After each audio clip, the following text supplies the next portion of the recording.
it's always fun for me to get back in our stomping ground a little bit. As Eck would know, from 50 feet, it's really hard to throw. It is. And it's hard to throw strikes. It reminds me of kids pitch. People talk about pressure and pitching in the World Series. That's not pressure. When you go and you do kids pitch.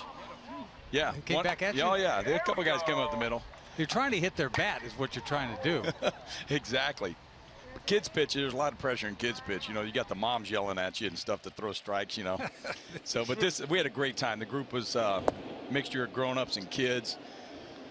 And like I said, I got them all together, and they shot we took photos with the green monster behind us. They just had a blast. And, like I said, the Jimmy Fund, I appreciate what they do. And, the Red Sox look after them, feed them, and make a play. Hanson popping up, foul back our way. And I told you. That was awfully close.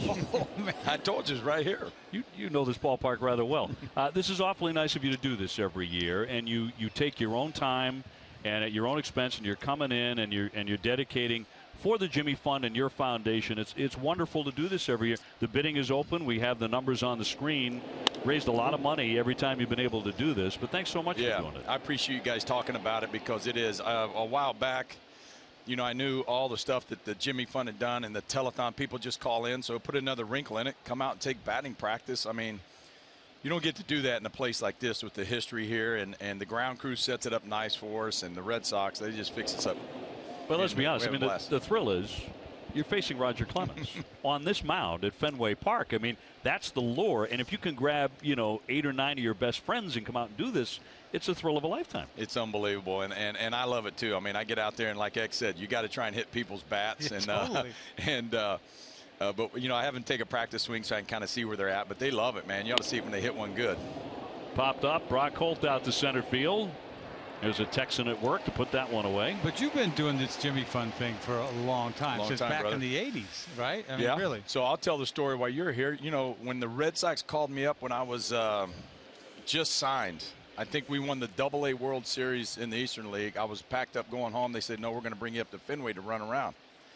And it was cool for me because they let me come out and see the field. And then they put me in a box over there on the left field line, and I got to watch you match up against Jim Palmer. Oh, did it? Yeah. Oh, really? I got to watch. 83? Yep. 83, yeah, right? Yeah. So I got to see Eck go against Palmer, and that was pretty cool for me to, get to watch that. So that was my first experience.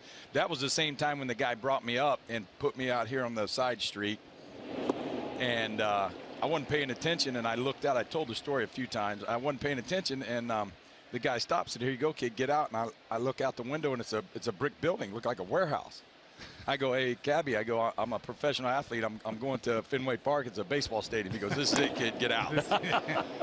I know the first time I did it, I had no idea. It was unbelievable. Yeah. So, and I walked right through that tunnel right down there, and I got nothing but green everywhere. So it was pretty special. The stories that I used to hear about when you were playing in Boston and your association with Dana Farber and the Jimmy Fund, that you were a player who didn't just show up. You would sometimes come over completely on your own in uniform. You would go over in uniform and make sure the kids could see you that way and know, hey, that's Roger Clemens right from Fenway Park.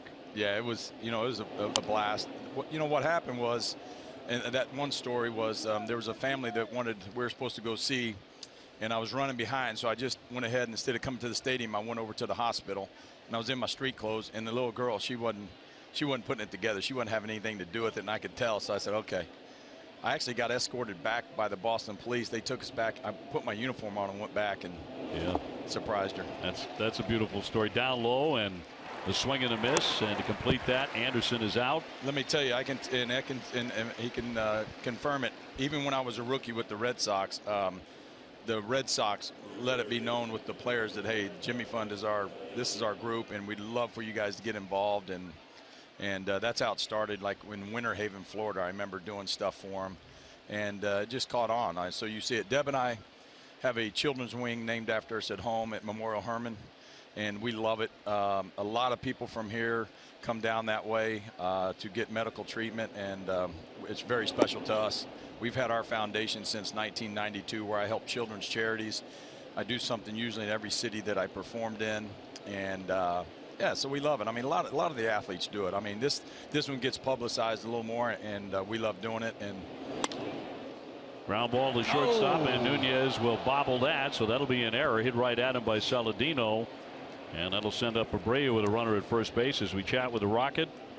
You doing anything baseball-wise with Houston or something? Yeah, so my title's a special assistant to the GM. So I do whatever they ask when they ask it. Going down to spring training, draft day, they may call us in. But as you know, like I said, I love working with those guys, but I've got about 12, 15 big leaguers that will talk when they come in. I'll send them out to my course. They want to eat lunch, a mental part of the game mainly. And thank God for TiVo, because I can do the game and I can watch it in about 12 minutes and find 1 or 2 innings where they're really on. We got to take 3.5 hours to do this, man. That's right. I'm telling you. Abreu to climb in. He's 0 for 1 with a ground ball to short. Red Sox on top 4-1.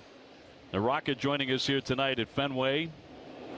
And remember to take a look at that number on the screen if you would like to place a bid. We're taking bids till the 7th inning tonight. Let's go. If you want to join your friends and Roger Clemens right here. It was a great event here today, and the weather cooperated. That was awfully nice. It worked out perfect. We were worried about it, and it worked out perfect. Yeah, these guys are getting bigger with their swings, trying to hit the ball in the air and out of the ballpark. So I tell you what, I always said that the guys that swing a little bit bigger, they ask you who your toughest hitters were and everything. The big power guys, they weren't. I didn't have a problem with them. Like somebody say, like Pujols, he knew he was going to get probably every at bat one good pitch to hit, and if he missed it or fouled it off, I got him. Those guys are getting big. You just got to stay out of their hot zone, and if they're hot on that series, I'll try and stay away from them. The guys that give me trouble, especially when I got to the National League, are the contact guys. Oh yeah. Especially when you have a foul territory like this. Benintendi with a pop right down the left field line. That might be an out somewhere. That's an out in Oakland. I guarantee you that. There's an out. Thank you very much. So if I get in a, if I get in a 11-12 pitch at bat with him, I'm not getting to the 8th inning, probably not the 7th. And if it happens to me one more time, I'm probably not getting to the 6th.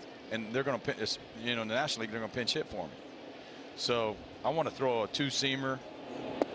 I threw a heavy ball, 2-seamer, middle, down, have him hit a ground ball somewhere and get him out of there as quick as I could. Deal with 3, 4, 5, 6. American League's different. Eck knows too. He can tell you. You got to be careful in American League. You got somebody like Soriano that's got 30 home runs and 115 RBIs. You go over to the National League, you're not going to see that in a 1-2 hole. So it's just a little different game of who you're going to see. And of course, you got the number 8 guy. It's probably not going to hurt you, and you got the pitcher rolling in. But guys are swinging the bat. Now, when you punched out 20 guys twice, how about that? That was a lot of split fingers happening there too, right? First game, not so much. Second game, yes. I love it, Eck. I mean, it's where I cut my teeth, as you say. I got my, Hursty gave me my nickname, the Rocket, when I punched out 20. Did he? Yeah, that was Hursty. So it's just real special to me. Even coming here as a visitor, as everybody knows, they write it differently in the wording, but I never wanted to go anywhere. I thought I was going to sign a 4-year deal and finish here in 2000. Thank God that didn't happen. I had a long twilight, and I should send somebody a Christmas card for doing so. But wonder who that would be, Roger. Hey, we've seen each other a few times. You have? Yeah, it's been cordial. Dan Duquette talking about, of course, swinging a missed strike 3, and that'll bring up Devers. It comes to that. Yeah. What the hell? Come on. Yeah, life's too short, man. Yeah. Let it ride, air it out, put it in your back pocket, and go on. You got it.